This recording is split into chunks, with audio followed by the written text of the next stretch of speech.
Ben had heard the stories, but he never believed them.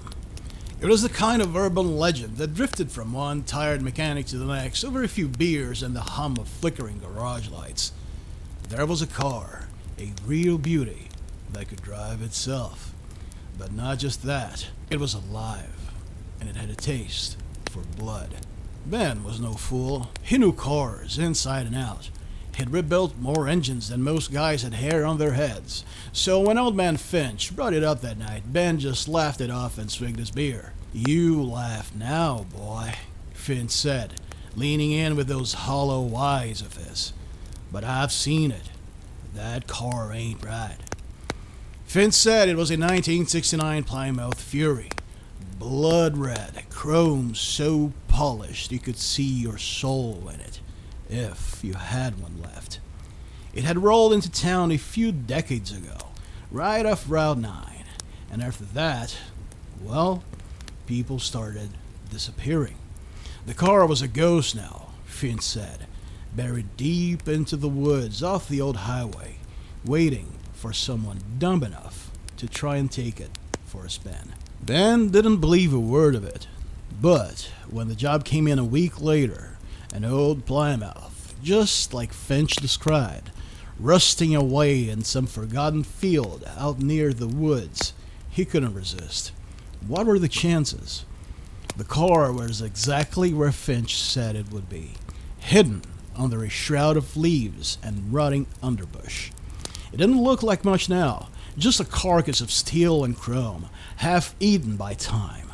Still, there was something about it. The way the sunlight hit the grill, the way the busted headlights seemed to stare at him, hollow and waiting. Ben shook it off. "It's just a car," he muttered. "Just another piece of junk." But when he touched the door handle, his skin went cold. It opened without protest, smooth as silk.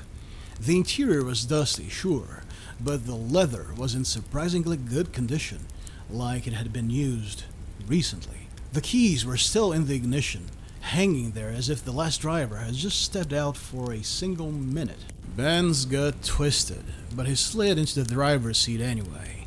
The moment he did, the door slammed shut. He froze, a spike of fear shooting up his spine.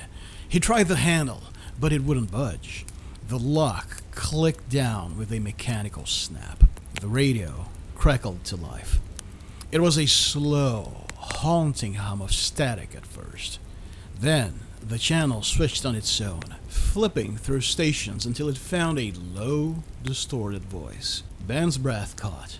The voice was talking to him. "Take a drive," it whispered. "Let's go, Ben." He hadn't turned the key, but the engine roared to life, rumbling deep beneath him like a sleeping beast waking up.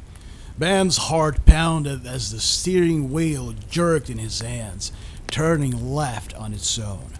The car began to move, tires crunching the gravel as it pulled out of the overgrown field onto the highway. He tried to brake. Nothing. The pedal was as stiff as a corpse. "Take a drive, Ben." The radio crooned again, the voice becoming clearer. "I have been waiting for you." He slammed his fists against the wheel, tried yanking it, anything to stop the car, but the Fury had him now, and it wasn't about to let him go. The woods blurred by in a haze of green and shadow as the car picked up speed, the engine growling deeper, like it was hungry. The radio hissed louder. Ben's mind raced. This was impossible. Cars they don't do this. But the stories, old man Finch stories, he knew. Hadn't he said something about the car being alive? "Where are we going?" Ben shouted, his voice cracking. "To the end of the road, Ben," the voice answered, cold and gleeful. "It's time for you to meet the others."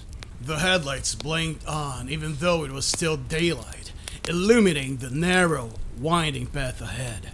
It wasn't the road he'd come in on. This was deeper, darker, somewhere hidden from the world. The trees closed in, their branches scraping against the sides of the Fury like skeletal fingers trying to get in. Panic clawed at Ben's chest. He needed to get out. In a terrified scream, he said, "I need to stop this before..." And then, a thump.